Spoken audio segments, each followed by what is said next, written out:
The history of Batman Arkham. Batman Arkham Asylum launched a little-known British software company named Rocksteady into the spotlight, and they've remained there ever since. They even had their own segment in DC's 2020 online event, DC Fandom. More importantly, it showed game developers and software houses worldwide that in the right hands, video games about comic books couldn't just be good, they could be genre-defining masterpieces.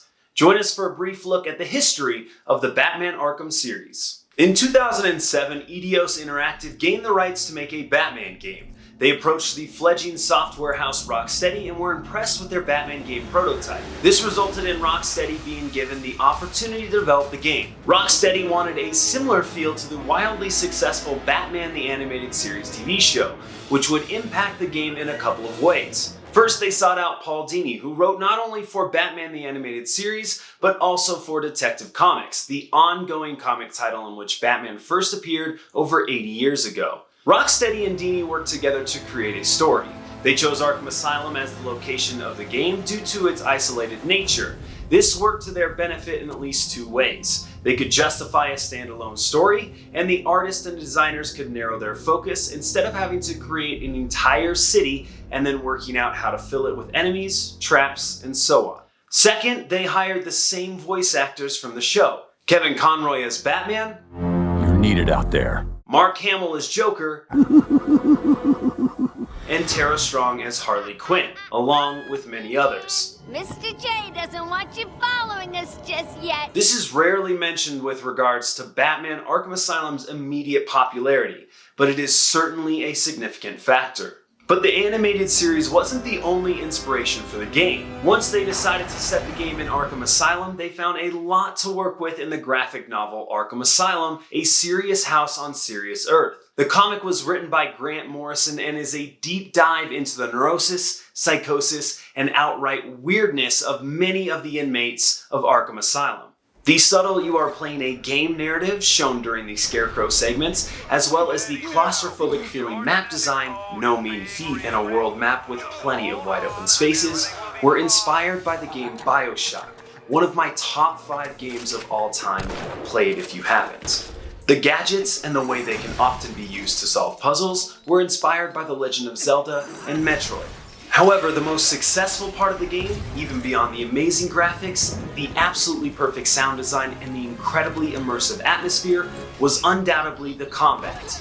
The combat went through multiple iterations. The first version was a rhythm minigame, possibly due to the popularity of rhythm games at the time. This was then changed to a 2D mode, which didn't work because it felt even more like a rhythm minigame than the actual rhythm minigame they had just thrown away did. They translated the 2D combat mode into 3D and they knew they'd found their combat system. The game sold very well for a comic book game and surprisingly even introduced many new fans to the world of Batman.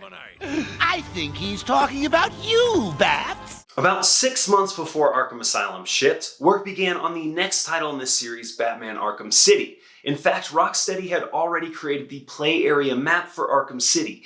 They even hid it for players to find in a certain area of Arkham Asylum. The idea behind Arkham City was very loosely based on the Batman comic crossover event, No Man's Land, in which Gotham was isolated from the rest of the world due to an earthquake. Most of the citizens are evacuated, but some chose to stay behind.